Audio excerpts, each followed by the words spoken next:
لیکن یہ کہ امام مہدی کی حکومت قائم کرنے کے لیے کون لوگ آئیں گے؟ عرب جو ہیں وہ اندر سے کھوکھلے ہو چکے ہیں، عیاشی نے، دولت نے، پیسے نے، دولت، پیسہ، عیاشی، اس کی وجہ سے کھوکھلے ہو چکے ہیں۔ یہاں میں آپ کو دو حدیثیں سنانا چاہتا ہوں۔ سنن ابن ماجہ کی روایت ہے حضرت ابو ہریرہ سے رضی اللہ تعالی عنہ، قال قال رسول اللہ صلی اللہ علیہ وسلم اذا وقعت الملاحم بعث اللہ بعثا من الموالی ہم اکرم العرب فرسا واجودہ سلاحا یوید اللہ بہم الدین، رواہ ابن ماجہ عن ابی ہریرہ رضی اللہ تعالی عنہ۔ جب ملاحم کا دور شروع ہوگا تو اللہ تعالیٰ اٹھائے گا ایک لشکر یا لشکروں پر لشکر موالی میں سے۔ موالی کون ہے؟ عربوں نے جب فتح کیا تھا اس پورے علاقے کو خلافت راشدہ کے دوران، اور پھر وہ لوگ جو ہے، ایک رائے تو یہ تھی کہ انہیں غلام بنایا جائے سارے آبادیوں کو، لیکن یہ کہ حضرت عمر کا اجتہاد تھا، اس کے مطابق جو ان کو غلام نہیں بنایا گیا تو وہ موالی کی حیثیت رکھتے ہیں۔ عربوں میں دم نہیں ہے، موالی میں سے لشکر اٹھیں گے کہ جو در حقیقت حضرت مہدی کی حکومت کو قائم کریں گے۔ دوسری حدیث سنیے، عن عبداللہ ابن الحارث رضی اللہ تعالی عنہ، اور یہ ابن ماجہ کی روایت ہے، قال قال رسول اللہ صلی اللہ علیہ وسلم یخرج الناس من المشرق فیوطئون للمہدی یعنی سلطانہ، لشکر نکلیں گے، لوگ آئیں گے مشرق سے اور وہ حضرت مہدی کی حکومت کو جمائیں گے اور قائم کریں گے۔ اب ذرا نوٹ کیجئے کہ جزیرہ نما عرب کے مشرق میں کون سے ملک ہیں؟ تین: ایران، افغانستان، پاکستان۔ یہ تین سالڈ مسلم ممالک، مسلم آبادی اکثریت۔ ویسے تو یہ کہ آگے ہندوستان میں 20 کروڑ مسلمان ہیں، لیکن وہ 20 کروڑ جو ہیں وہ تو 80 کروڑ کے اندر تحلیل ہو جاتے ہیں غیر مسلموں میں، لیکن یہاں جو معاملہ ہے یہ غالب اکثریت کے لوگ۔ ان میں سے ایران کا معاملہ جہاں تک ہے، نمبر 1 یہ کہ وہ شیعہ عقائد کے حصار میں بند ہے، اس سے ادھر ادھر ہونا اس کے لیے ممکن نہیں۔ حدیث میں یہ بھی آتا کہ اصفہان سے 70,000 یہودی دجال کا ساتھ دیں گے۔ لیکن بہرحال خراسان ایک صوبہ ہے افغانستان کا اس وقت بھی شمال مشرقی کونے میں، مجھے امید ہے وہاں سے خیر کی، کیونکہ خراسان کا لفظ وہاں پہ شامل ہے، اور حضور کی حدیث میں بعد میں آپ کو سناؤں گا کہ خراسان سے فوجیں چلیں گی جو یروشلم کو دوبارہ حاصل کریں گی، فتح کریں گی۔ جیسے پہلے یروشلم کھویا عربوں نے تھا، دوبارہ حاصل کیا تھا کرد نے، کرد خون صلاح الدین ایوبی رحمۃ اللہ علیہ، ایسے اب پھر عربوں نے کھویا ہے، لیکن لینے والے خراسان سے لشکر آئیں گے۔ یخرج من خراسان رایات سود لا یردھا شیء حتی تنصب بإیلیا، خراسان کے علاقے سے کالے علم لے کر لشکر چلیں گے جن کے رخ کو کوئی موڑ نہیں سکے گا جب تک کہ وہ جا کر یروشلم میں نصب نہ ہو جائے۔ اس کے بعد نام آتا ہے پاکستان کا۔ یہ ہے میری اور آپ کی داستان، اور یہ ہے سبب جس کی وجہ سے کہ میں آپ سے یہ گفتگو کر رہا ہوں۔ اصل میں تو کس لیے؟ محض ایک علمی استفادہ، محض اپنی بات آراء کو ظاہر کرنے کا شوق نہیں، بلکہ یہ کہ اپنی ذمہ داری ہم پہچانیں کہ ہم کس مقام پر کھڑے ہیں۔ دیکھیے، اس پاکستان کے بارے میں یا ہندوستان کے بارے میں علامہ اقبال نے کہا تھا اپنے ترانہ ملی میں، میرے عرب کو آئی ٹھنڈی ہوا جہاں سے، میرا وطن وہی ہے، میرا وطن وہی ہے۔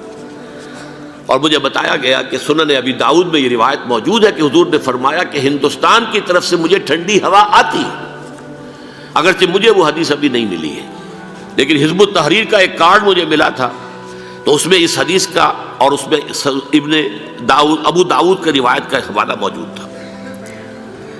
لیکن میں جو چیز آپ کو بتا چکا ہوں وہ یہ کہ الف ثانی کا پورا تجدیدی کارنامہ اس ہندوستان کی سرزمین میں ہوا۔ مجدد الف ثانی شیخ احمد سرندی، شاہ ولی اللہ دہلوی، سید احمد بریلوی، وہ تو ہمارے پاکستان میں آ کر جو ہے ان کا خون جذب ہوا ارض پاکستان میں۔ پھر شیخ الہند مولانا محمود حسن۔ تحریک خلافت چلی تو صرف ہندوستان میں چلی اور کہیں نہیں چلی۔ آزادی کی تحریک چلی پوری دنیا میں، وہ نیشنلزم کی بنیاد پر چلی، ملے نیشنلزم، عرب نیشنلزم، ترک نیشنلزم۔ ہمارے ہاں چلی تو اسلام کے نام پر، پاکستان کا مطلب کیا؟ لا الہ الا اللہ۔ پھر پاکستان قائم ہوا معجزے کے طور پر، بلکہ نازل ہوا ہے لیلۃ القدر میں، انا انزلناہ فی لیلۃ القدر، جیسے قرآن نازل ہوا لیلۃ القدر میں، یہ پاکستان بھی نازل ہوا لیلۃ القدر میں۔ اس کا برقرار رہنا ابھی تک معجزہ ہے۔ ہندو یہ سمجھتا تھا، کانگریس سمجھتی تھی کہ جھٹپٹ ختم ہو جائے گا۔ پھر یہ کہ اس کا قرارداد مقاصد کا پاس ہو جانا، مزید بھی اور اضافی دفعات دستور میں آ جانا، اب کمرشل انٹرسٹ کو ربا قرار دے کر حرام قرار دینا، یہ سارے لینڈ مارکس ہیں کہ جو اشارہ کر رہے ہیں کسی چیز کی طرف، معاملہ کدھر جا رہا ہے۔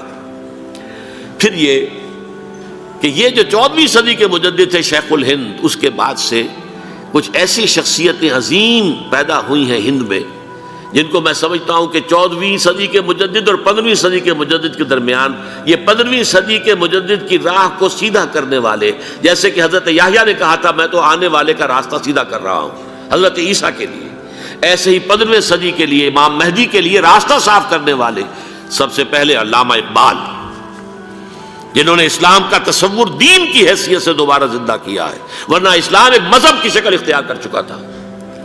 پھر مولانا مودودی، مولانا ابوالکلام آزاد حکومت الہیہ کے نعرے کے ساتھ میدان میں آئے۔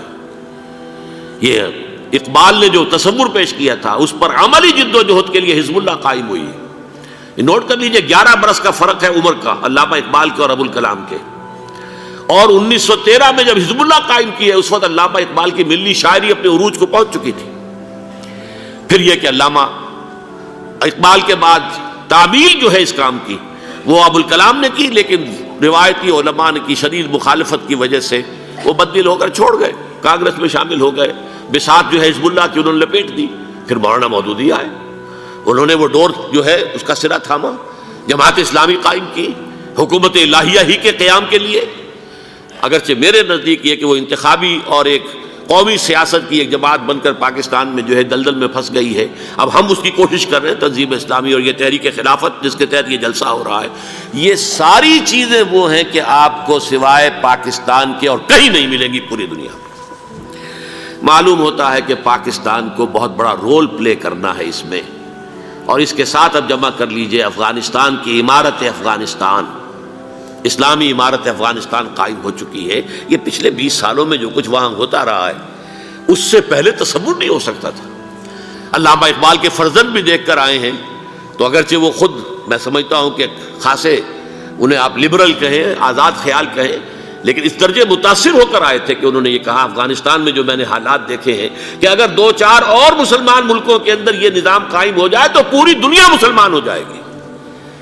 یہ سب کچھ کیسے ہو رہا ہے؟ یہ آنے والے دور کی جھلکیاں ہیں۔ Coming events are casting their shadows before. یہ سب بتا رہے ہیں کہ پاکستان افغانستان کو مل کر اس میں کوئی عظیم رول پلے کرنا ہے۔ اور اس کے ضمن میں اب میں علامہ اقبال کے بارے میں آخری بات کہہ رہا ہوں۔ علامہ اقبال کے بارے میں عام یہ خیال ہے، انہوں نے اپنے خطبات میں مہدی کا اور نزول مسیح کا، حالانکہ میں کل پڑھ رہا تھا مولانا سید احمد اکبر آبادی رحمۃ اللہ علیہ کا ایک مقالہ ان کا کہ علامہ اقبال نے ابن خلدون کے بارے میں یہ کہا ہے کہ مہدی کا اور نزول عیسیٰ کا دونوں کا انہوں نے انکار کیا ہے، حالانکہ ابن خلدون نے نزول عیسیٰ کا انکار نہیں کیا، صرف مہدی کا انکار کیا ہے۔ بہرحال علامہ اقبال نے خطبات میں انکار کیا ہے، لیکن یہ کہ اپنی شاعری کے اندر میں چیلنج کرتا ہوں کسی بڑے سے بڑے اقبال شناس کو، ان کا یہ شعر ذرا سنیے: خضر وقت از خلوت دشت حجاز آید بروں، کارواں زی وادی دور و دراز آید بروں۔ خضر وقت، امام وقت، رہنمائے وقت، قائد وقت، خلوت دشت حجاز، حجاز کی صحرا کی کسی خلوت گزینی سے نکل کر باہر آئیں گے۔ میں حیران ہوتا ہوں علامہ کے اس فکر پر اور اس مصرے پر۔ یہاں انہوں نے شیعہ اور سنی دونوں کے کانسیپٹ جمع کر دیے۔ شیعہ کا کانسیپٹ یہی چھپے ہوئے کسی غار میں وہاں سے برآمد ہوں گے، اور ہمارا کانسیپٹ میں ام سلمہ رضی اللہ تعالیٰ عنہ کی حدیث سنا چکا، چھپے ہوئے ہوں گے وہ وہاں پر، مدینے سے نکل کر آ کر مکے میں چھپ جائیں گے۔ اس خانہ جنگی کی حالت میں لوگ ان کی طرف دیکھ رہے ہوں گے، سوچتے ہوں گے انہیں میدان میں آنا چاہیے، کوئی پارٹ پلے کرنا چاہیے، امت کی رہنمائی کرنی چاہیے، لیکن وہ چھپیں گے، وہ کارے ہوں گے، وہ اس ذمہ داری کو قبول نہیں کرنا چاہیں گے، جا کے چھپ جائیں گے مکے میں، وہاں سے مکے والے انہیں نکالیں گے، اور وہ کارے ہوں گے، انہیں بالکل یہ پسند نہیں ہوگا کہ یہ ذمہ داری اٹھائیں۔ تو خضر وقت از خلوت دشت حجاز آیت بروں، کارواں زی وادی دور و دراز آیت بروں، کارواں جو چلے گا ان کی مدد کے لیے اس وادی دور و دراز، اس عظیم وادی دور و دراز، یہ وادی سندھ ہے۔ وادی سندھ جو ہے ہم سمجھتے ہیں کہ صرف یہ پاکستان اور پنجاب جو ہے یہ اس میں شامل ہے، سندھ اور پنجاب نہیں، افغانستان کا پورا مشرقی علاقہ اس میں شامل ہے۔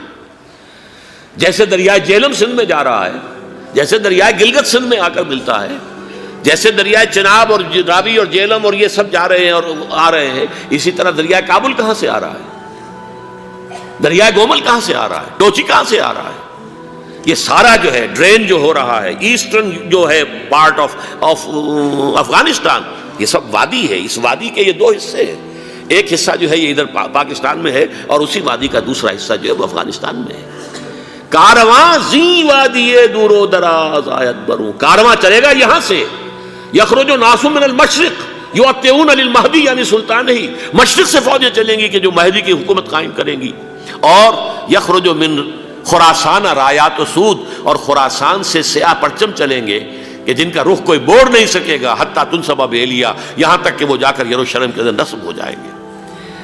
حضرات، میں ایک میری گفتگو کا حصہ باقی تھا لیکن میں اسے چھوڑ رہا ہوں، اس لیے کہ گلوبلائزیشن جو اس کی ہوگی، جو خلافت علی منہاج النبوہ کی تجدید کامل حضرت مہدی کے ہاتھوں عرب میں ہوگی، اس سے پہلے اس کے لیے محنت، کوشش، جد و جہد پاکستان اور افغانستان میں ہو چکی ہوگی جو اسے سپورٹ کرے گی اور وہاں جا کر حکومت قائم کرے گی۔ اس کے بعد گلوبلائزیشن کا جو مرحلہ اس کا ہے وہ حضرت مہدی کے ہاتھوں نہیں ہے، وہ حضرت عیسیٰ ابن مریم ان کے نزول کے بعد ہے، جن کے نزول کے بعد دجال کا خاتمہ ہوگا اور یہودیوں کا استحصال ہوگا۔ مسلمانوں پر بھی بڑی تکالیف عربوں پر آئیں گی، شدائد آئیں گے، لیکن یہ وہ میں حصہ ملتوی رکھتا ہوں کسی دوسری محفل اور کسی دوسری مجلس اور نشست پر۔ اب میں آپ کو ذرا اس جو انسانوں میں سے انسان دشمنی کا جن کا سب سے بڑا رول ہے، میں ان کی 2000 سالہ تاریخ کا آپ کے سامنے نقشہ رکھنا چاہتا ہوں۔ ان 1400 سال کا تو میں نے صرف 4 آپ کو پوائنٹس بتائے۔ موسیٰ سے عیسیٰ تک 1400 برس علیہ الصلوۃ والسلام، 2 مرتبہ عروج، 2 مرتبہ زوال، اشیریوں کے ہاتھوں پٹوائی، بابلیوں کے ہاتھوں پٹانا، گریکس کے ہاتھوں مرمت، رومنز کے ہاتھوں مرمت۔ یہ جو 2000 سال ہیں، کیونکہ اب تو ظاہر بات ہے 21ویں صدی شروع ہو گئی، 20 صدیاں حضرت مسیح کو پوری ہو گئیں۔ پہلی بات نوٹ کیجئے، حضرت مسیح کی پیدائش ہے سن 1 قبل مسیح۔ یہ نقطہ آپ نے کبھی سنا ہے یا نہیں؟ جب ملینیم کا سلسلہ شروع ہوا تھا پچھلے سال تو میں نے بیان کر دیا تھا کہ ایک عجیب حساب کے اندر انہوں نے غلطی کی ہوئی ہے۔ حضرت مسیح کی پیدائش ہوئی 25 دسمبر کو، سن انہوں نے شروع کر دیا، اس کے بعد جنوری آئی تو پہلا سال شروع ہو گیا۔ اگر جنوری سے پہلا سال شروع ہوا تو یہ 6 دن جو ہے تو اس کے پچھلے سال میں تھے، لہذا کہا جائے گا کہ Jesus Christ was born 1 year before Christ BC۔ تو 1 قبل مسیح میں حضرت مسیح کی پیدائش ہوئی۔ یہ آخری اسرائیلی نبی اور رسول۔ یہودی علماء کی مخالفت، دشمنی، سولی پر چڑھوا دینا میں بیان کر چکا ہوں۔ سن 33 عیسوی میں جبکہ حضرت مسیح کی عمر 33 برس تھی، اللہ تعالیٰ نے انہیں زندہ آسمان پر اٹھا لیا، لیکن یہودیوں نے اپنے خیال کے مطابق انہیں سولی پر چڑھوا دیا، ان کی موت واقع ہو گئی۔ اگرچہ اس کے بعد یہ اختلاف ہے ان میں، یہودی کہتے ہیں وہ سولی پر چڑھ گیا، ختم ہوا، مر گیا، عیسائی کہتے ہیں نہیں، انتقال ہوا ہے مسیح کا صلیب پر، لیکن پھر وہ دوبارہ زندہ ہو گئے ہیں۔ ان کی لاش ایک غار میں رکھ دی گئی تھی، وہاں ریزریکشن ہو گیا، ان کا باعث بعد الموت وہی ہو گیا، اور پھر انہیں اللہ نے زندہ آسمان پر اٹھا لیا۔ تو ہمارے اور عیسائیوں کے درمیان نوٹ کر لیجئے، یہ چیز مشترک ہے کہ حضرت مسیح آسمان پر زندہ اٹھائے گئے۔ فرق کیا ہے؟ وہ سمجھتے ہیں کہ سولی دیے گئے، سولی پر مرے، پھر زندہ ہوئے، پھر گئے۔ ہم سمجھتے ہیں کہ نہیں، وما صلبوہ وما قتلوہ، انہوں نے نہ صلیب دے سکے انہیں اور نہ انہیں قتل کر سکے۔ بل رفع اللہ الیہ، اللہ نے اٹھا لیا۔ پھر ہمارا اور یہ اس کا عیسائیوں کا ایک اور اتفاق ہے، سیکنڈ کمنگ آف جیسس، حضرت مسیح دوبارہ آئیں گے، یہ عیسائیوں کا بھی عقیدہ ہے اور ہمارا بھی۔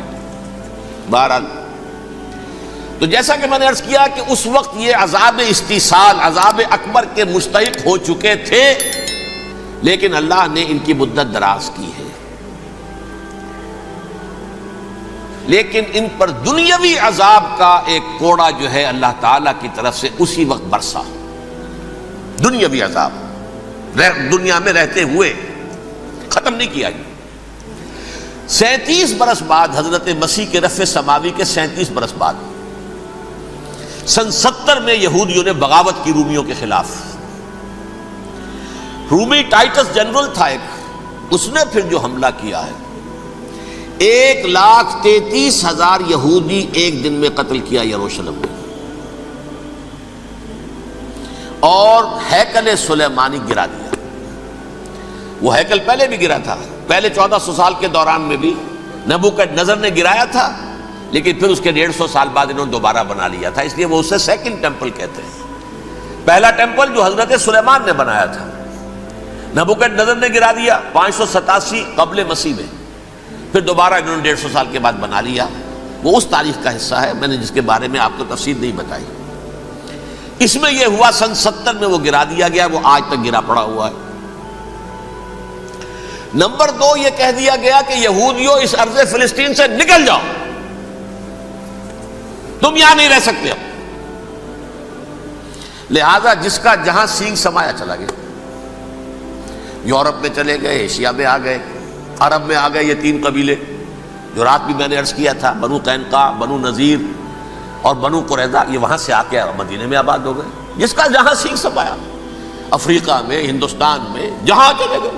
ڈایاسپورا اسے کہتے ہیں، وہ آپ نوٹ کر لیجیے اس لفظ کو، ڈایاسپورا، ہمارا دور انتشار، جبکہ ہمیں ہماری اصل سرزمین تو فلسطین ہے، حضرت ابراہیم کا مسکن، حضرت اسحاق، حضرت یعقوب کا مسکن فلسطین، یہ ہے ہماری اصل جاگیر، یہ تو ہماری جدی پشتی جاگیر ہے، لیکن یہاں سے نکال دیے گئے سن 70 عیسوی میں، اور وہاں سے لے کے 1917 تک ان کا ڈایاسپورا جاری رہا۔ یہ دور انتشار ہے۔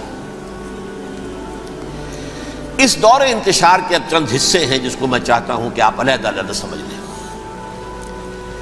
دور انتشار کا جو پہلا جو ہے تقریباً 300 برس، رومی حکمران تھے، وہ یہودیوں کے بھی دشمن تھے اور عیسائیوں کے بھی دشمن تھے، عیسائی اور یہودی ایک دوسرے کے بھی دشمن تھے، لیکن رومی سمجھتے تھے کہ یہ ایک ہی تھیلی کے چٹے بٹے ہیں۔ رومیوں کے نزدیک عیسائی بھی یہودیوں ہی کا ایک فرقہ تھے، کوئی علیحدہ مذہب تو تھا ہی نہیں۔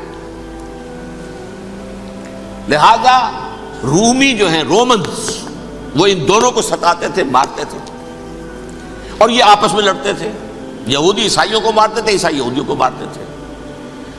یہ ہے 300 برس تک کی تاریخ۔ سن 300 عیسوی میں کیا ہوا؟ ایک معجزہ ہو گیا۔ بہت عظیم ایمپرر کانسٹینٹائن، قسطنطین اعظم، رومن ایمپررز میں سے بہت بڑا ایمپرر، وہ عیسائی ہو گئے۔ اب تو معاملہ بالکل تلپٹ ہو گیا، پوری سلطنت عیسائی ہو گئی۔ اب عیسائیوں کے عیش ہو گئے اور یہودیوں پہ مار پڑنی شروع ہوئی۔ اب عیسائیوں کا آپ خود سوچئے کہ جنہیں وہ خدا بنا بیٹھے ہیں، خدا کا بیٹا قرار دے رہے ہیں، ان کے قاتل کون؟ یہودی بدماش۔ لہذا ان کی وہ پٹائی شروع ہوئی ہے یورپ میں، پوری رومن امپائر میں، انہیں ذلیل کیا گیا، شہروں میں آمد بند، علیحدہ رہو، گھیٹوز کے اندر رہو۔ یہودی کا نام جو ہے وہ گالی بن گیا، جیسے آج بھی یہودی گالی کہتے ہیں، جیسے خنزیر کا لفظ، وہ بھی اللہ کی مخلوق ہے، لیکن آپ کو معلوم ہے کوئی شخص زبان پہ نام نہیں لانا چاہتا خنزیر کا، سور کا، ہے تو مخلوق وہ بھی ایک حیوان ہے۔ ایسے ہی یہ ہے یہودی گالی، گیوٹ گالی۔ لہذا ایک طرف تو ان دونوں کے درمیان دشمنی، جس کو قرآن کہتا ہے وَأَغْرَيْنَا بَيْنَهُمُ الْعَدَاوَةَ وَالْبَغْضَاءَ، ہم نے ان کے مابین دشمنی جو ہے پیدا کر دی ہے۔ اور جب یہ پوری سلطنت عیسائی ہو گئی تو قافیہ تنگ ہو گیا یہودیوں کا، اب آئیے 571 عیسوی، یعنی جبکہ ڈائسپورا کو کتنا عرصہ ہو چکا تھا؟ 500 برس۔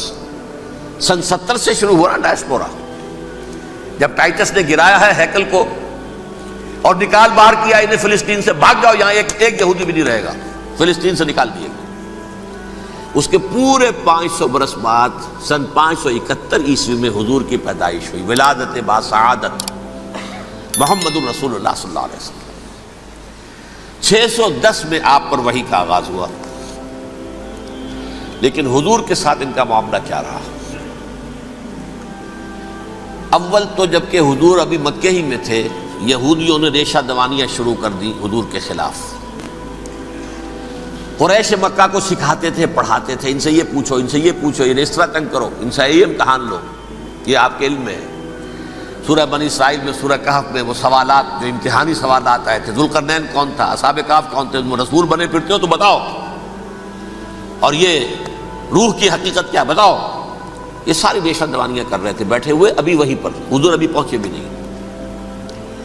ہجرت فرما کر حضور تشریف لے آئے تو حضور نے، جسے ماسٹر سٹروک کہا جائے گا، یعنی اسٹیٹس مین شپ کا ماسٹر سٹروک، آپ نے مدینے میں آتے یہودیوں کے ساتھ پیکٹ کر دیا، جوائنٹ ڈیفنس پیکٹ آف مدینہ، کہ اگر مکے والے ہم پر حملہ کریں گے تو ہم مل جل کر ایک قوم کی حیثیت سے مقابلہ کریں گے۔ یہ میثاق مدینہ کہلاتا ہے، جس کے بہت غلط معنی پہنائے جا رہے ہیں آج کل۔ بہرحال میں موضوع میرا چونکہ یہ نہیں، میں ادھر نہیں جاؤں گا، لیکن ہوا کیا؟ ہر مرتبہ یہ خیانت کے مرتکب ہوئے، ان نے جو عہد کیے تھے ان سے پھرے، اندر ہی اندر سازش، ریشہ دوانی، حضور کی بدترین دشمنی۔ سورہ نساء کی آیت نمبر 12 میں 14 میں 13 میں فرمایا ہے، لا تزال تطلع علی خائنۃ منہم، اے نبی ہمیشہ آپ کے علم میں ان کی طرف سے خیانتیں، بددیانتیاں آتی رہیں گی، اور بار بار وہ مسلسل جنگ کی آگ بھڑکاتے تھے۔ قریش کو دعوت دیتے، آؤ آؤ آؤ، ہم اندر سے بغاوت کر دیں گے، تم آؤ تو صحیح، ختم کریں محمد کو اور اہل ایمان کو صلی اللہ علیہ وسلم ورضی اللہ تعالی عنہم اجمعین۔ لیکن پھر جب وہ آتے تھے تو یہ دبک جاتے تھے، ان میں ہمت نہیں تھی، میدان کے مرد نہیں رہے تھے۔ یہ سورہ حشر میں ان کا نقشہ کھینچا گیا ہے، کھلے میدان میں مقابلے کی اس کے اندر صلاحیت ہی نہیں ہے۔ یہ تو فصیلوں کے پیچھے سے، جیسے عورتیں کہیں دیہات میں لڑائی ہوتی ہے تو مرد جو ہے گلیوں میں لڑتے ہیں، عورتیں اوپر سے پتھر پھینکتی ہیں، بس وہ کام یہ کر سکتے تھے، من ورائے جدر، فصیلوں کے پیچھے سے، جنگ میں میدان میں نہیں آ سکتے۔ بہرحال قرآن مجید میں ہے یہ، سورہ مائدہ کی آیت نمبر 64، کلما اوقدوا نارا للحرب اطفاها اللہ، اکثر و بیشتر مواقع پر تو یہ جب آگ بھڑکاتے تھے جنگ کی، اللہ اسے بجھا دیتا تھا۔ لیکن بہرحال اس کے باوجود جنگیں ہوئی، غزوہ بدر، غزوہ احد ہوئی کہ نہیں، یہ ساری اصل شرارت ہوئی، اور اس کے نتیجے میں حضور نے پھر ایک ایک کر کے 3 قبیلوں کو سزا دی۔ غزوہ بدر کے فوراً بعد بنو قینقاع نکالے گئے مدینے سے، غزوہ احد کے فوراً بعد بنو نذیر نکالے گئے، اور غزوہ احزاب کے بعد بنو قریظہ نکال دیے گئے۔ یہ تو میں نے آپ کے سامنے رکھ دیا صرف حضور کے زمانے میں ان کا کیا رویہ رہا، دشمن۔ رات بھی ہم نے وہ آیت پڑھی تھی، لَتَجِدَنَّ أَشَدَّ النَّاسِ عَدَاوَةً لِلَّذِينَ آمَنُوا الْيَهُودُ وَالَّذِينَ أَشْرَكُوا، اہل ایمان کی دشمنی میں شدید ترین تم پاؤ گے یہودیوں کو اور مشرکین، مشرکین بھی بعد میں ہے، پہلے یہودی۔ حضور کے بعد کیا ہوا اب یہ نوٹ کیجئے، یہ ان کی تاریخ کا دوسرا دور ہے۔ حضرت عمر رضی اللہ تعالیٰ عنہ قائد خلافت ہے، بیت المقدس کا محاصرہ کیا گیا، فصیل بڑی اونچی، شہر اندر سے سیلف سفیشنٹ، حملے کا راستہ کوئی نہیں، محاصرہ طول کھینچ رہا ہے، لیکن ان کے پاس رسد بھی موجود ہے، پانی بھی موجود ہے، وہ دروازے بند کر کے بیٹھے ہوئے ہیں۔ بالآخر اللہ تعالیٰ کی مشیت کا ظہور کیسے ہوا؟ ان کے کچھ علماء آئے فصیل پر، کہا دیکھو مسلمانوں، تم قیامت تک بھی یہاں پڑے رہو گے محاصرہ کر کے، ہمارا یہ شہر فتح نہیں ہوگا۔ ہاں ایک درویش بادشاہ کے ہاتھوں یہ شہر فتح ہونا ہے، لیکن تمہارے اندر ہمیں وہ نظر نہیں آ رہا۔ ابو عبیدہ بن الجراح رضی اللہ تعالی عنہ امین هذه الامہ، ان کا فوراً ذہن گیا وہ درویش بادشاہ مدینے میں بیٹھا ہوا ہے عمر رضی اللہ تعالی۔ اب ایک اور عمر بھی ہے جو قندھار میں بیٹھا ہے، نقشہ وہی ہے، سادگی کی حد تک نقشہ وہی ہے، بالکل وہی، اپنی آنکھوں سے دیکھا ہے وہی سادگی۔ عمر اول عمر ثانی تھے عمر بن عبد العزیز۔ اب ایک اللہ کے فضل سے اللہ تعالیٰ ایدہ اللہ بنصرتہ، اللہ تعالیٰ ان کی نصرت فرمائے، دشمنوں کو ان کے مقابلے میں نیست و نابود کرے۔ انہوں نے ریکویسٹ بھیج دی کہ حضور تشریف لائیے، یہ شہر فتح ہو جائے گا۔ وہ ہے سفر تاریخی، اتنا طویل سفر، تقریباً 700 میل، ایک اونٹ، ایک خادم، ایک منزل پہ امیر المومنین اوپر بیٹھے، خادم آگے چل رہا ہے، اگلی منزل پہ خادم اوپر بیٹھا ہے، امیر المومنین آگے جا رہے ہیں۔ اور جب پہنچے ہیں تو وہ باری تھی خادم کی، انہوں نے ہاتھ جوڑ دیا، حضور خدا کے لیے تم کیا کہیں گے لوگ، وہ میرا برا حال کر دیں گے، تمہیں شرم نہیں آئی؟ امیر المومنین پیدل آگے چل رہے ہیں نکیل پکڑ کر، اور تم بیٹھے ہو اوپر براجمان ہو۔ حضرت عمر فرمایا الدور دورک، نہیں باری تمہاری ہے، بیٹھ۔ اس حال میں پہنچے ہیں، اور پھر یہ کہ ابو عبیدہ بن الجراح آئے ہیں، استقبال کیا ہے تو دیکھا ہے، اس حال میں چلے آ رہے ہیں عمر، نکیل پکڑے ہوئے چلے آ رہے ہیں، اور کہتے ہیں کہ کہیں کیچڑ ویچڑ تھا، جوتے خراب ہو گئے تھے، وہ بھی اتار کے ہاتھ میں پکڑے ہوئے، کپڑے تو تھے ہی پھٹے ہوئے۔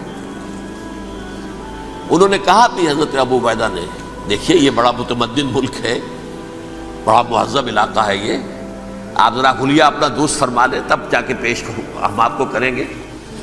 آپ نے فرمایا نحن قوم اعزنا اللہ بالاسلام، ہم وہ قوم ہیں جنہیں اللہ نے عزت دی ہے اسلام کے ذریعے سے، کپڑوں کے ذریعے سے نہیں، دولت کے ذریعے سے نہیں۔ اسی حال میں گئے ہیں، اوپر سے انہوں نے کھڑے ہو کر نشانیاں دیکھی ہیں، اپنی کتابیں کھولی، ہاں یہ وہی ہے، اچھا لو جی سرنڈر، شہر تمہارے ہاتھ میں۔ خون کا ایک قطرہ نہیں بہا اور بیت المقدس فتح ہو گیا۔ لیکن اس وقت حضرت عمر نے ایک نرمی یہ کی کہ یہودیوں کے لیے بھی اسے اوپن سٹی قرار دے دیا۔ یہ احسان عظیم حضرت عمر کا، اس سے پہلے یہودی آ ہی نہیں سکتا تھا، داخل ہی نہیں ہو سکتا تھا، وہاں وہ آ کر وزٹ نہیں کر سکتا تھا، زیارت نہیں کر سکتا تھا اپنے مقدس مقامات کی۔ حضرت عمر نے یوں سمجھیے کہ تقریباً 550 برس کے بعد ان کے لیے راستہ کھولا ہے کہ ہاں تم آ سکتے ہو، زیارت کر سکتے ہو۔ لیکن یہ عیسائیوں نے لکھوایا معاہدے کے اندر، انہیں یہاں آپ آباد ہونے کی اجازت نہیں دیں گے، لیکن کم وزٹ دی پلیسز، دیکھیں زیارتیں کریں اور جائیں۔ یہ معاہدہ حضرت عمر کا ہے رضی اللہ تعالیٰ، جو پھر خلافت راشدہ کے بعد بنو امیہ نے بھی اس کو آرڈر کیا، بنو عباس نے کیا، پھر جو ہمارے یہ ترکوں میں اندر خلافت آئی تو ترک خلفاء نے بھی اس معاہدے کی پوری پابندی کی۔ فلسطین میں آ سکتے ہیں یہودی صرف زائرین کی حیثیت سے، وہاں آباد نہیں ہو سکتے۔ اب آئیے اگلا دور آیا حضرت عثمان کا دور خلافت۔ یہ ہے وہ وقت کہ اب یہود نے امت مسلمہ کی پیٹھ میں چھرا گھونپا۔ وہ کیسے؟ ایک یہودی عبداللہ ابن سبا اسلام کا لبادہ اوڑھ کر آ گیا، معاشرے کا جائزہ لے لیا، ان میں بنو ہاشم اور بنو امیہ میں جو پرانی کشاکش تھی اس کے کچھ نہ کچھ جراثیم باقی ہیں، اگر ان کو ذرا بھڑکا دے تو مسلمانوں میں انتشار پیدا ہو جائے۔ کہا یہ عثمان کون ہے؟ یہ تو بنو امیہ میں سے ہے، یہ حق تو بنو ہاشم کا ہے، خلافت ان کے پاس ہونی چاہیے، محمد کے تو رشتہ دار وہ ہے صلی اللہ علیہ وسلم۔ عوام الناس کے اندر بات پھیلنی شروع ہوئی، پھر ایک بڑی سازش کے انداز میں حضرت عثمان کے خلاف پروپیگنڈا، حضرت عثمان کے جو عاملین تھے، گورنر تھے، ان کے خلاف پروپیگنڈا، اور ایسی ہوشیاری کرتے تھے کہ کوفے میں کوفے کے حاکم کے خلاف کچھ نہیں کہنا، اجی مصر میں یہ ہو رہا ہے، اجی شام میں یہ ہو رہا ہے، اجی یہ جو عثمان ہے وہ یہ کر رہا ہے، یہ ظلم ہو رہا ہے، یہ لوٹ مار ہو رہی ہے، یہ خیانتیں ہو رہی ہیں۔ اب نہ تو اس زمانے میں مینز آف کمیونیکیشن، کیسے تصدیق کریں؟ افواہیں تو آپ آج کراچی کے اندر شروع ہو جائے تو پتہ نہیں چل سکتا کسی کو کہ کیا اس میں صداقت ہے کیا جھوٹ ہے، اور بری بات جو ہے فطرت انسانی کی کمزوری ہے وہ فوراً قبول کرتا ہے، کسی کے بارے میں اچھی بات ماننے کو تیار نہیں ہوتا لیکن بری بات تو فوراً تیار ہے۔ بہرحال یہ فتنہ انہوں نے اٹھایا، حضرت علی کی الوہیت کا فتنہ اٹھایا، حضرت عثمان کے خلاف الفتنۃ الکبریٰ برپا کیا، حضرت عثمان شہید ہوئے، اس کے بعد 5 برس تک مسلمان ایک دوسرے کی گردنیں کاٹتے رہے، باہمی خانہ جنگی ہوئی، امت کو وہ زخم لگایا ہے جو آج تک جس سے خون رس رہا ہے۔ یہ شیعان عثمان اور شیعان علی تھے جو بعد میں پھر سنی اور شیعہ ہو اور آج تک ہے۔ فتنہ کس نے جگایا؟ ایک عبداللہ ابن سبا یہودی اور اس کے کارندے، شیطان کا ایجنٹ، اور انسانوں میں سے بھی اس کے جو بھی حواریین تھے اور شیطانوں کے اندر سے بھی تھے، انہوں نے بھی اس آگ کو بھڑکایا۔ یہ آپ سوچ لیجئے کہ یہ کس نے وہ زخم لگایا؟ یہودی۔ اگلا دور آیا، خلافت راشدہ ختم ہوئی، بنو امیہ کا بھی دور کافی گزر گیا۔ طارق ابن زیاد 712 عیسوی میں حملہ کرتے ہیں اسپین پر۔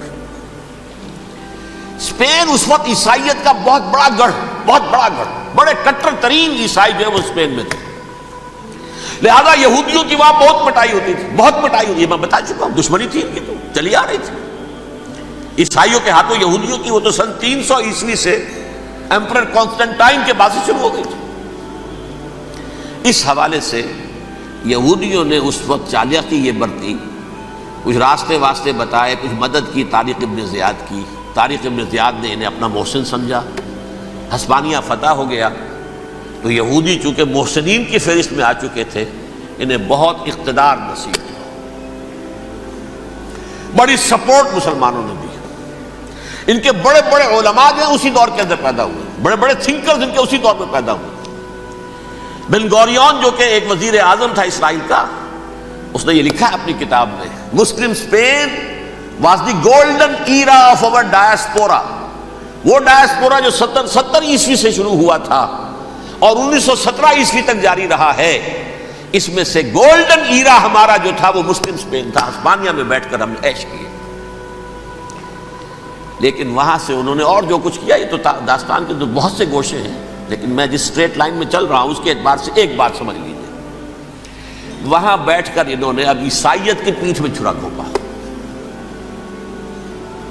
پروٹیسٹنٹ مذہب پیدا کیا، تقسیم کر دیا، جیسے شیعہ سنی کی تقسیم، عبداللہ ابن سبا، رومن کیتھولک اور پروٹیسٹنٹ کی تقسیم، یہودی علماء۔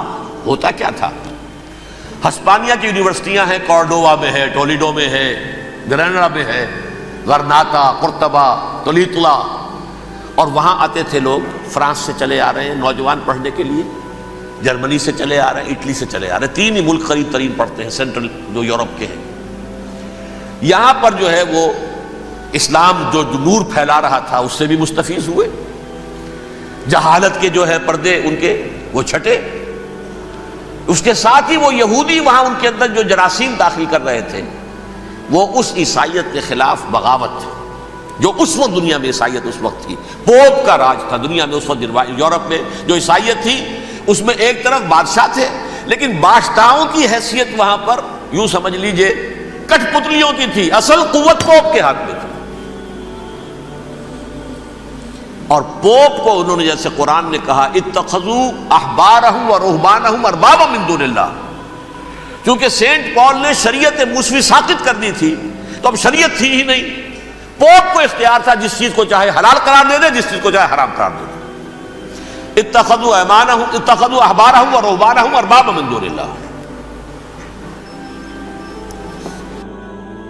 انہوں نے کہا صاحب یہ پوپ کس بلا کا نام ہے، یہ بھی انسان ہے، بات تو ٹھیک تھی نا، اصل حیثیت تو کتاب کی ہونی چاہیے،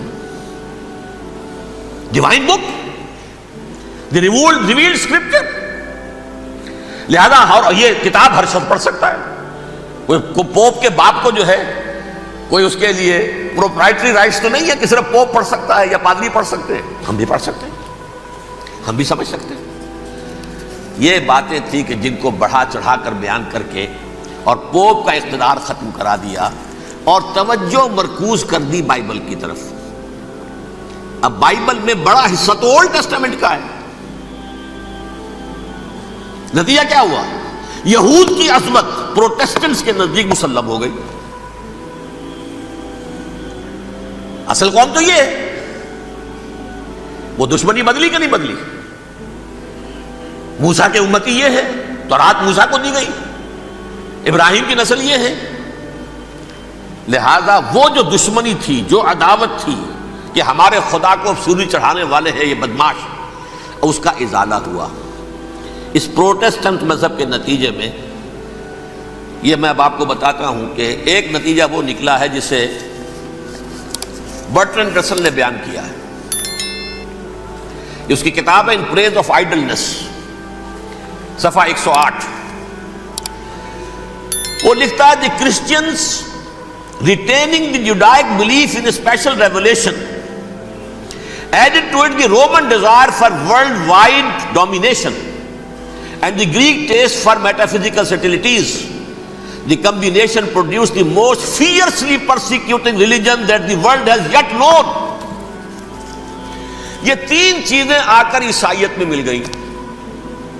ایک تو جب یہ اولڈ ٹیسٹامنٹ جو ہے وہ ان کے ہاتھ میں آ گئی، اور اس کے میں کچھ آپ کو بتا دیتا ہوں کہ اولڈ ٹیسٹامنٹ کی تعلیمات، کیونکہ یہ اولڈ ٹیسٹامنٹ جو ہے یہ محرف تھی۔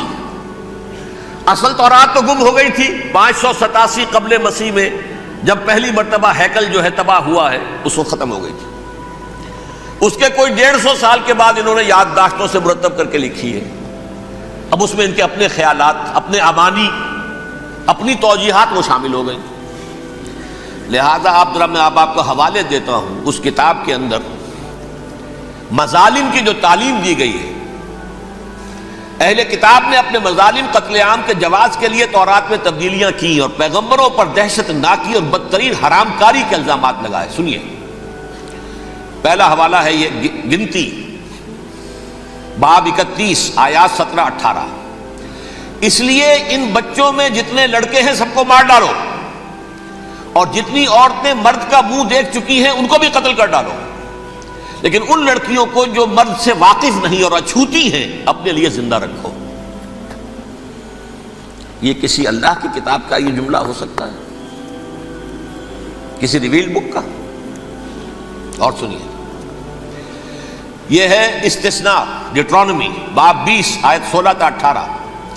پر ان قوموں کے شہروں میں جن کو خداوند تیرا خدا میراث کے طور پر تجھ کو دیتا ہے، کسی ذی نفس کو جیتا نہ بچا رکھنا، جیسا خداوند تیرے خدا نے تجھ کو حکم دیا بالکل نیست کر دینا۔ مرد، عورتیں، بچے، بوڑھے سب ختم۔ یہ کتاب مقدس ہے۔ اور سنیے، سموئیل باب 27 آیت نمبر 9۔ اور داؤد نے اس سرزمین کو تباہ کر ڈالا اور عورت مرد کسی کو جیتا نہ چھوڑا۔ نمبر 4، ان سب آباد شہروں کو ماں، عورتوں اور بچوں کے بالکل نابود کر ڈالا۔ کتاب استثناء باب 3 آیت 6۔ یہ ہے جو کہہ رہا ہے برٹرنڈ رسل، کرسچینٹی میں آ کر یہ تین چیزیں شامل ہو گئی۔ ایک تو یہ باربیرین یہ تعلیم جو ہے، اور یہ مذہب کے نام پہ تعلیم، یہ کتاب مقدس کی تعلیم۔ نمبر 2، رومنز کے اندر جو ایک تمنا تھی ورلڈ ڈومینیشن کی، وہ عیسائیت کے اندر آ گئی، اس لیے کہ پوری رومن امپائر جو ہے عیسائی ہو گئی۔ اسے وراثت کے اندر ورلڈ ڈومینیشن کی جو ایک تمنا تھی وہ مل گئی۔ اور پھر یہ کہ انہوں نے جو توہمات تھے یونانیوں کے، ان کو بھی اپنے ہاں مختلف شکلوں کے اندر جمع کر لیا۔ ان تین چیزوں کا the combination produced the most fiercely persecuting religion that the world has yet known. اس کے نتیجے میں دنیا میں تاریخ انسانیت کے اندر جو بدترین خونخوار ترین مذہب ہو سکتا ہے وہ شکل عیسائیت نے اختیار کی۔ اور اس کا مظہر عتم کیا تھا؟ نوٹ کیجئے، صلیبی جنگیں۔ ایک بات ٹائم ٹیبل کے اعتبار سے نوٹ کر لیجئے گا، فرسٹ ملینیم ختم ہوا، سیکنڈ شروع ہوا۔ ان کے 1000 سال ختم ہوئے تو 11ویں صدی میں سیکنڈ ملینیم شروع ہوا، تو پہلی صلیبی جنگیں ہوئی۔ لاکھوں مسلمان قتل کیے گئے. صرف یروشلم کے اندر اتنا خون بہایا ہے کہ خود ان کے ہسٹورینز لکھتے ہیں کہ جب ان صلیبیوں نے جب گھوڑوں کے ساتھ وہ چل رہے تھے گلیوں میں تو ان کے گھوڑوں کے گھٹنوں تک خون کی ندی بہ رہی تھی. جہاں سے گزرے ختم کرتے چلے گئے, آبادیاں کی آبادیاں ختم کر دی. اگرچہ اس کروسیڈ میں گیہوں کے ساتھ گھن بھی پسا, یہودی بھی بہت مارے گئے. یہ فرانس سے, جرمنی سے جب یہ کروسیڈرز آ رہے تھے 3000 میل کا سفر طے کر کے آئے تھے. سوچئے تو صحیح, اربن ثانی پوپ جو تھا آگ لگا دی تھی اس نے پورے یورپ کے اندر. شرم سے ڈوب مرو, تمہارے مقدس علاقے مسلمانوں کے ہاتھ میں. انفیڈلز, یہ کافر, یہ مرتد, یہ ملحد. مسیح جہاں پیدا ہوا, مسیح کو جہاں سولی دی گئی, وہ کہاں ہے؟ ان کے ہاتھ میں. وہ آگ لگائی ہے, 3000 میل کا فاصلہ طے کر کے یہ قومیں آئی ہیں وہاں, اور جو تباہی مچائی ہے انہوں نے. تاریخ انسانی میں ایسی بربریت کی کوئی مثال. اور یہ ان کے اپنے ہسٹورینز لکھتے ہیں شرم کے بارے. ایسے محسوس ہوتا ہے جیسے ان کی گردنیں جھکی جا رہی لکھتے ہیں. اگرچہ بھٹکے ہوئے ہیں لیکن کبھی بھولی ہوئی منزل بھی یاد آتی ہے راہی کو, اور بھٹکے ہوئے آہو کو پھر سوئے حرم لے چل. اس کی ضرورت ہے مسلمان کو پھر اس کا مقصد یاد دلایا جائے. پاکستان اس لیے نہیں بنایا گیا تھا کہ ہمارے ہاں ٹاٹے اور برلے نہیں تھے تو ہمارے پاس اس کے بھی باغ وجود میں آ جائیں, اس لیے تو نہیں بنایا گیا تھا. پاکستان اس لیے نہیں بنایا گیا تھا کہ جاگیرداروں کی جاگیرداریاں محفوظ ہو جائیں. پاکستان اس لیے تو نہیں بنایا گیا تھا. اور یہ کہ نمازیں اور مسجدیں تعمیر ہو جائیں, مسجدیں تو امریکہ میں تعمیر ہو رہی ہیں عالی شان سے عالی شان, اس لیے پاکستان نہیں بنا تھا. آج بھی مسلمان, میں معذرت سے عرض کر رہا ہوں مولانا سے, آج بھی بھارتی مسلمان کی ایوریج نمازی ہونے کے اعتبار سے پاکستانی مسلمان سے کہیں بہتر. آج بھی برقع نظر آ جائے گا تو ہندوستان میں نظر آ جائے گا. میں نے اپنی آنکھوں سے دیکھا چند سال پہلے جب مکہ مسجد حیدرآباد دکن میں 3 دن مسلسل میری تقریریں ہوئی ہیں, 10,000 مرد اور 5,000 خواتین, اور ان میں سے کوئی بغیر برقعے کے نہیں تھی. ایک سیلاب نظر آ رہا تھا برقعوں کا کہ جب جلسہ ختم ہوا ہے رات کے 12 بجے 3 دن تک متواتر. یہاں کہاں نظر آئے گا برقع آپ کو؟ یہاں تو جس کے پاس 2 پیسے ہو گئے اس نے سب سے پہلے برقع اتار کے پھینک دیا. معلوم اچھی طرح سمجھ لیجئے یہ چیزیں تو وہاں زیادہ ہیں یہاں کی نسبت. اصل ضرورت تھی کہ یہاں اس نظام کو قائم کیا جائے, وہ نظام عدل اجتماعی, وہ جس میں حریت ہو, جس میں عام آدمی بھی خلیفہ وقت کو ٹوک سکے. یہ کرتا کیسے بن گیا؟ ایک خاتون بھی کھڑی ہو کر دامن پکڑ لے, عمر تمہیں کیا حق ہے کہ ہمارے مہر کے اوپر پابندی لگا رہے ہو, جبکہ اللہ نے نہیں لگائی. اللہ قرآن میں قنطارہ کا لفظ استعمال کر رہا ہے. ڈھیروں سونا دے دے کوئی شخص اپنی بیوی کو مہر کے اندر, طلاق دیتے وقت اس میں سے کچھ نہیں لے سکتا. آپ کون ہوتے ہیں ہمارے حق کے اوپر پابندی لگانے والے؟ اور عمر نے کہا, آج ایک بڑھیا نے وہ اب عمر کو دین سکھایا, آرڈیننس واپس. حضرت سعد ابن ابی وقاص رضی اللہ تعالی عنہ جو فاتح ایران تھے, وہ گورنر ایسے ہی نہیں بن گئے تھے ریوڑیاں بٹی ہو اور گورنر ہی مل گئی ہو. وہ تو خود فاتح تھے ایران کے, اس لیے گورنر تھے. صرف ایک پرچہ پہنچا ہے بارگاہ خلافت میں, حضرت عمر فاروق کے پاس انفارمیشن آئی سعد نے اپنے گھر کے باہر ڈیوڑی بنا لی ہے اور ایک دربان کھڑا کر دیا ہے. حضرت بلال کو بھیجا ہے رقعہ دے کر, اور یہ حکم تھا کہ بلال پہلے تو جاتے ہی ڈیوڑی میں آگ لگا دینا, پھر یہ رقعہ دینا میرا. اور رقعے میں لکھا ہوا تھا, ہے سعد, لوگوں کو ان کی ماں نے آزاد جانا تھا, تم نے انہیں اپنا غلام کب سے بنا لیا ہے.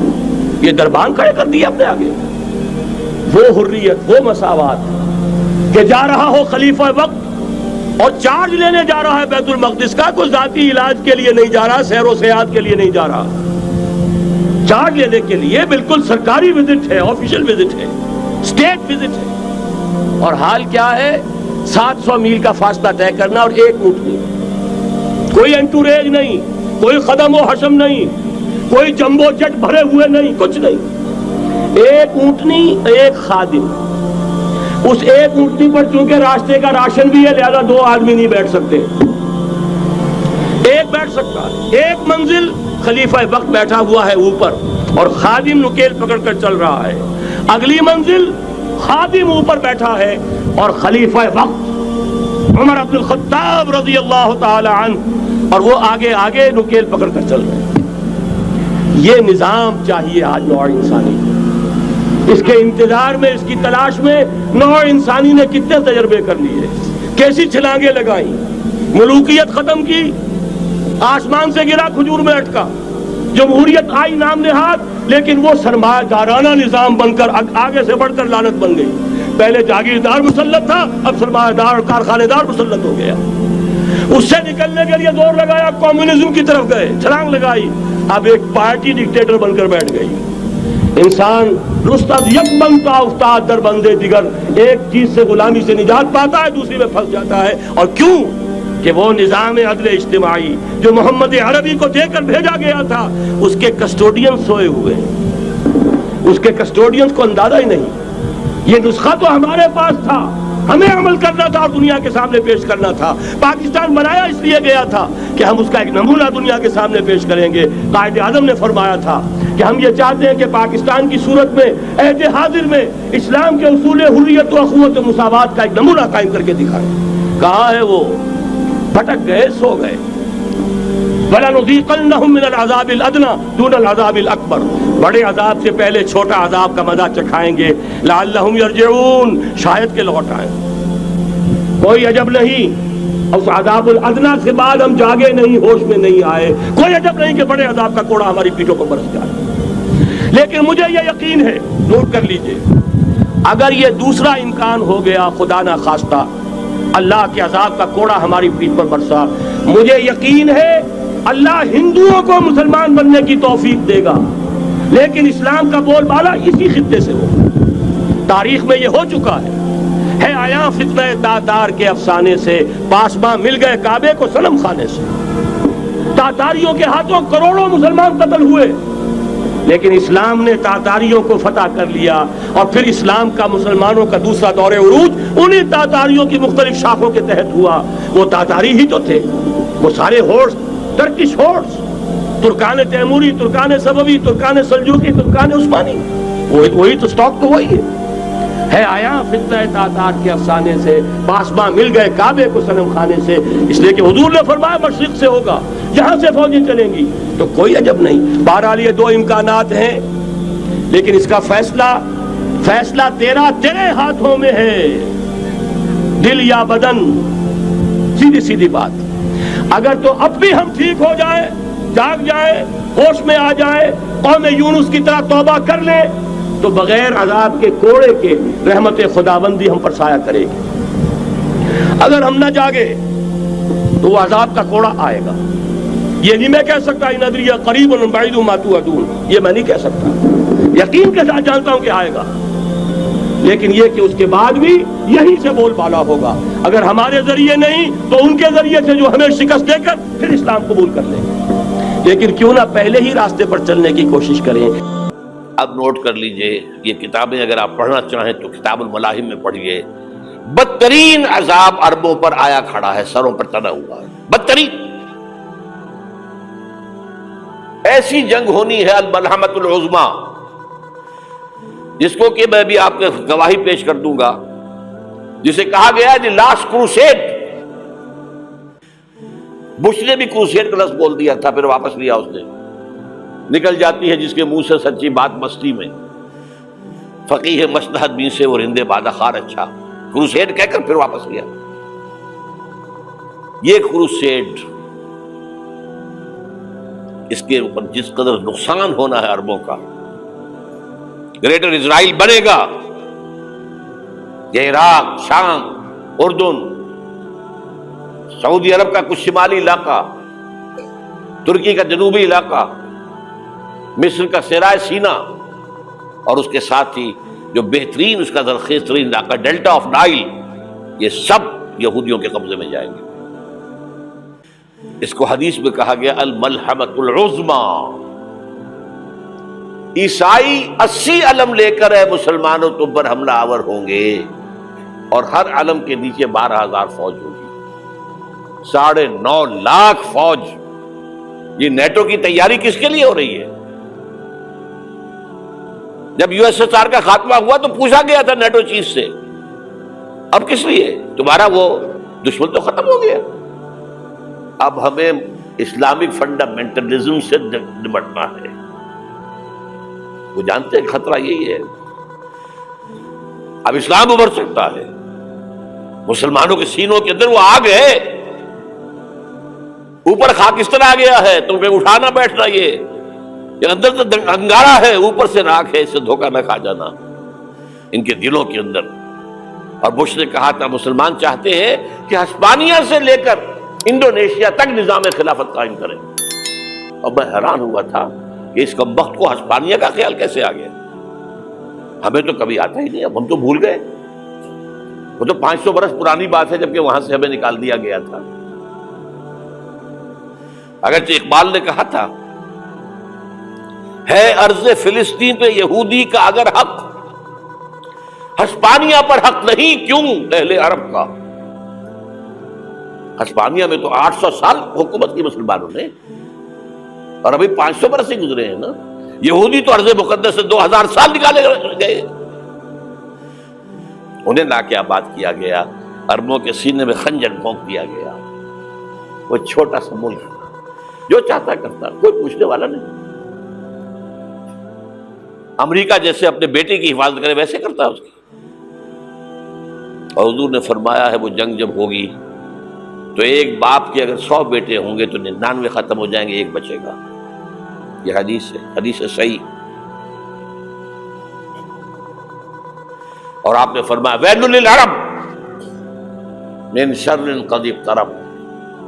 عربوں کے لیے ہلاکت ہے، عربوں کے لیے بربادی ہے اس شر سے جو قریب آ چکی ہے. اور آج جس طرح انہوں نے ان کی تہذیب کو اختیار کر لیا ہے، دبئی جا کر دیکھیے، بدترین مغربی معاشرہ جو ہے وہ دبئی کے اندر ہم نے قائم کر کے دکھا دیا. اب سعودی عرب اس راستے پر بڑھ رہا ہے. اور اس کے بعد نمبر 2 پر جو ہے ہم پاکستانی ہیں. لیکن میں اس کے وہ پہلی بات جو کہہ رہا ہوں وہ تو یقینی ہے، اس میں تو احادیث صحیحہ موجود ہے.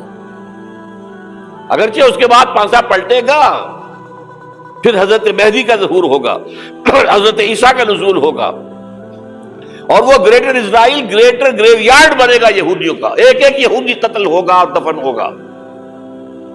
یہ بات میں ہونا ہے، میں پہلی بات فرض کر رہا ہوں. وہ پانسا پلٹے گا جب پلٹے گا. ابھی جو سامنے ہے وہ کیا ہے؟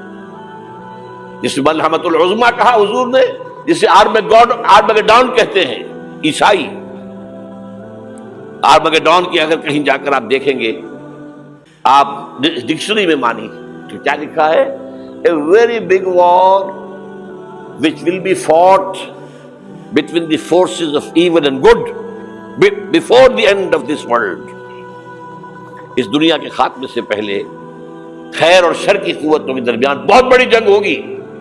ارمجدون اسے کہتے ہیں عربی میں، اور آرمگیڈون اسے کہتے ہیں انگریزی کے اندر. اور یہ بائبل کی آخری کتاب کے اندر ہے، جو اس میں کہ مکاشفات یوحنا، ریولیشنز آف سینٹ جان. یہ تو میں کہہ رہا ہوں یقین کے ساتھ، اور زیادہ دور نہیں ہے، آیا چاہتا ہے.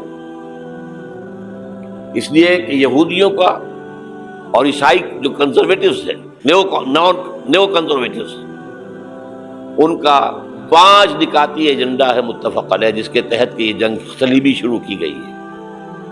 تو سن لیجئے آپ. آرمگیڈون نمبر 1، گریٹر اسرائیل قائم ہو جانا اس کے نتیجے میں نمبر 2، مسجد اقصی اور قبۃ الصخرہ کو گرانا نمبر 3، وہاں 3rd ٹیمپل، وہ مسجد جو حضرت سلیمان نے بنائی تھی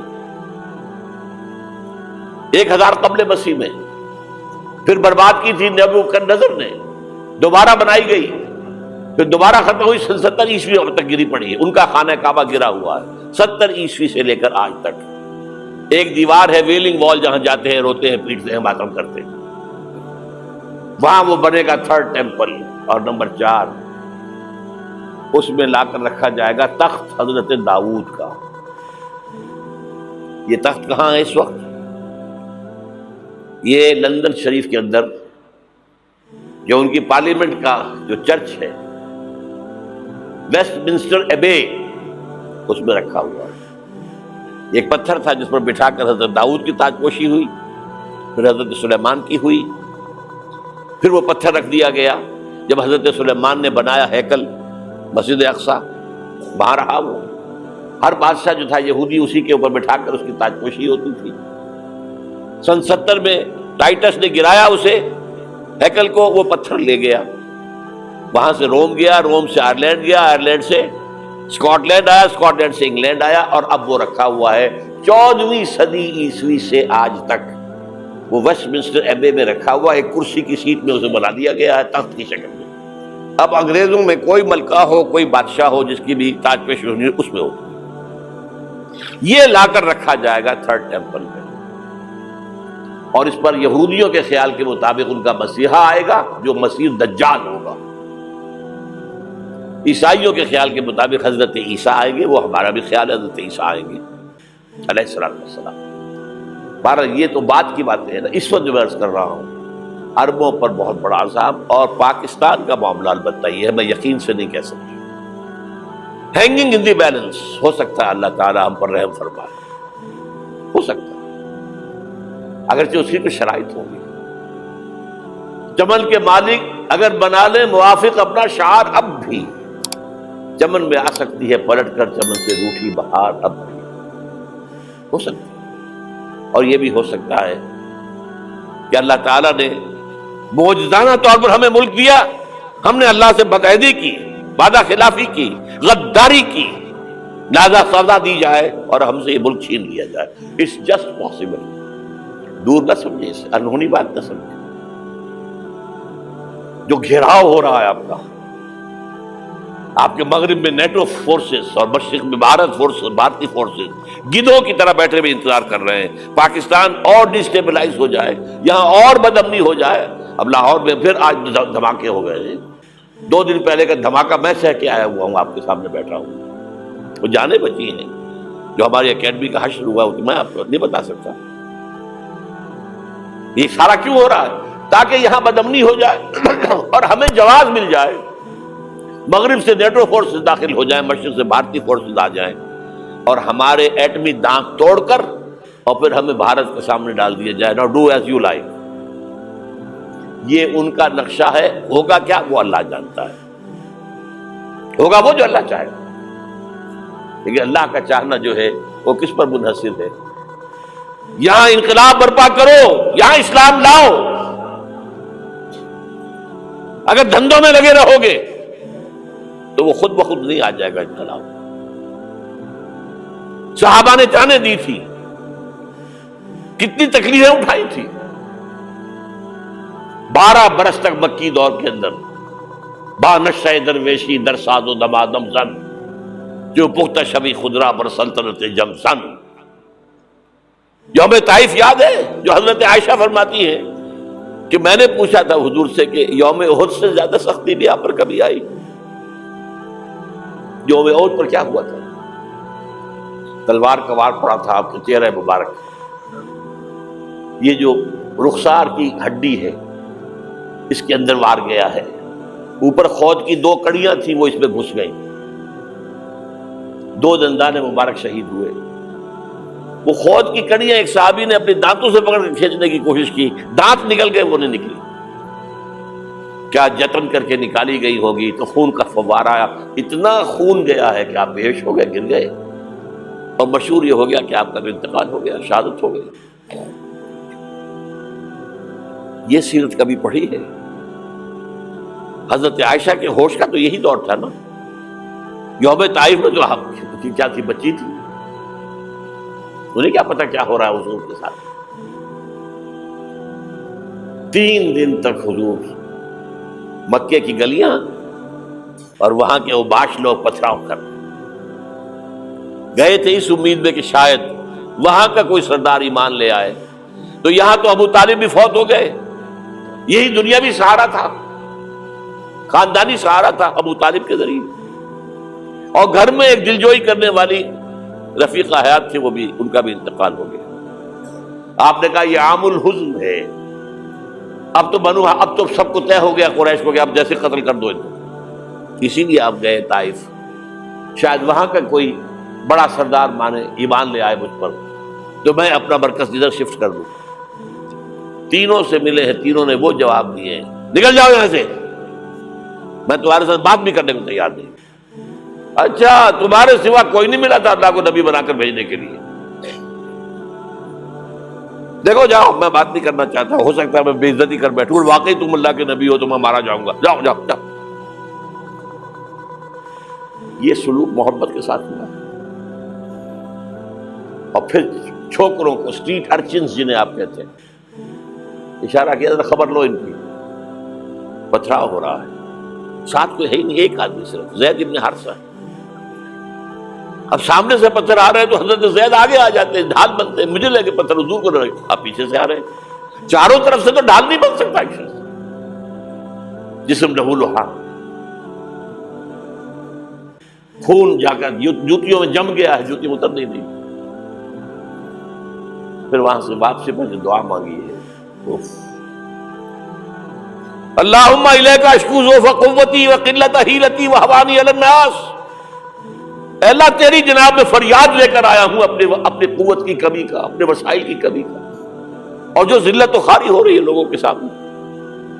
الا من تکلنی، مجھے کس کے حوالے کر دیا ہے؟ الا بعیدی یتجہمنی، یہ میرے اوپر ہجوم کر کے آ جائے، حملہ کرے. اور عدو من لگتا امرے، یہ دشمن کے حوالے میرا معاملہ کیا، جو چاہے کرتے وہ. لیکن پھر عبدیت غالب آتی ہے. ان لم یکن علی غضبک فلا ابالی.